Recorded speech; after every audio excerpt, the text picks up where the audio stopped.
debt in the long term. My background is in strategy. I think about how we're going to address long-term issues. Tactical fight's important. Long-term is what really matters. We have a yawning debt, which will mean the end of the nation as we know it if we don't get it under control. Here in Dallas, about 10 days ago, the head of the Federal Reserve said his estimate was $90 trillion a few years from now that we couldn't pay. That will be the end of our government. We'll confiscate all of our property to pay that debt, and the Chinese still won't be satisfied. We must get the deficit under control. Number two is to establish and maintain the legitimacy of the government, which we can't do if they keep stepping on our rights. So it is to line by line, piece by piece, bill by bill, make sure that the federal government is executing the will of the people and not the will of the people in Washington, D.C. And the third must be the security of the nation. But there are lots of other important things. But if we let people pass our borders into the United States so that we have a major disaster within the United States with the rest of the world watching, or if we were to have a disaster for our troops overseas, as we could have right now, virtually all of our people in Afghanistan are being supplied by air, 21 days by truck from the major air base to the major base in Afghanistan. If we had a catastrophe overseas or in the United States, it would reduce our power. Those are the three top priorities. Thank you very much. Question number 2. What do you say to people who are angry that congressmen often do not read the bills they are voting on? First, you have to understand how tough it is to read one of these bills. I assign the Patriot Act to my students, give them 20 pages, I take a vote.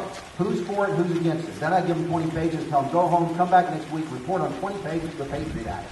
None of them can do it. If you've read this bill, you understand. The Patriot Act, for example, says Title 10 U.S. Code, Chapter 3, Paragraph A, Subparagraph A, Sub 1, bow legs 3. Change the accused to the accused and his associates. It is impossible to read bills today. They are written, and the way that they're written for scribes years ago when we had to line in and line out. We should change the process so everything is updated and we're voting on a complete bill. We can do it electronically. Second really important point, when Congress goes back, things will never be the same again for them. For the last 200 years, 30 people on a committee, maybe 20 people on a staff could get together, craft a bill like this, and nobody knew what was in it. It was delivered at midnight. You had to vote on it at 10 a.m., and you couldn't figure it out. Today, as a result of this organization, when they drop a bill at midnight and come in the next morning at 10 a.m., 5 million, 10 million people will have read it and want to know about page 137, the paragraph on page 11. The way they administer bills and the way the American people react to bills will never be the same again because of technology. Unless you let up. Don't let up. Thank you very much. Question number 3 on health care. What part of the American health care system needs reform, and do you support guaranteed health care for every American? You know, we begin to lose this argument when we use their language. There is no American health care system. We have a free market system. There's no system for bananas. The Kroger guy just says, I'll pay $3 a pound, and bananas show up because it's to everybody's advantage to figure out how to ship, how to plant, what's my specialty. This is the way the free market works. There is no health care system. There are health care systems in Bulgaria. There was a health care system in the Soviet Union. There's a health care system in Cuba. That means somebody at the top makes the plans, sets the priorities, makes the decisions. How many people go to this school? How many people go to that school? When do we buy x-ray equipment? How often do we refresh the hospital? We don't make those decisions. The free market, taxpayers, individual selection, they make that decision. It looks like a system because it organizes itself. Now, there are some problems in the way we've organized ourselves. Costs are too high. Let's have tort reform. That's the first big issue. The second big issue is fraud. And the third big issue is the paperwork. I went to my doc last week. There's 7 people in his front office. It would take 7 people to answer the phone. The paperwork is enormous. Largely traced back to the problem with bad lawsuits. So, yes, we have some problems to address. We have to figure out about people who don't have medical care and how to get some to them. But we don't have a health care system. We don't want a health care system. Stay out of health care at the federal level. Yeah. Thank you very much. The fourth question has to do with the Constitution. What will you do if you believe a piece of legislation is outside the powers granted specifically to Congress by the U.S. Constitution?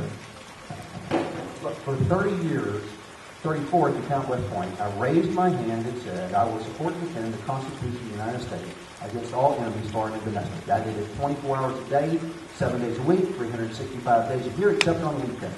I believe that my function in life, the function of my soldiers, their lifeblood, was to defend the Constitution, not the administration, not the president, not the Congress, not the laws, the Constitution. So I would feel absolutely bound to vote against anything that I thought was outside the Constitution. Now the problem we have is that they blur things. Listen to the discussion today, and that health care, for example, is carried or is treated under the Commerce Clause. So we have to be very careful about the language that we use and the language that's used for us in these bills. But anytime we can bring clarity to the situation, then clarity, the result from clarity will solve our problem. The Constitution is written. It means what it says. It means what it says when it was written. It hasn't changed. We're not going to negotiate it. The end. Thank you very much.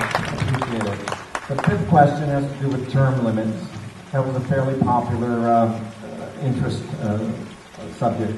What is your position on setting term limits for U.S. representatives and senators? Look, I think term limits are a great idea. I thought they were a great idea back when it was suggested.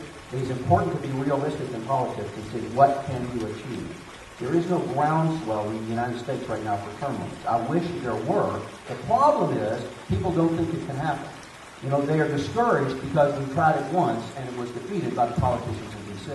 I would suggest that while I strongly support the concept, we approach it from a different direction. New ideas, new language, sometimes you get a new base.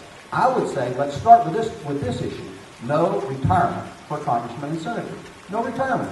You go up there, you stay a while, but you better have a job at home you're going to come back to. If you expect long-term retirement, get it out of the United States industry. Get a business. Get a skill. Get a job. A real job. And don't expect the taxpayers to pay for your retirement. So term limits, yes. One way to do it, force them into it, no retirement. Bravo. Thank you very much. Thank you. You get a bottle of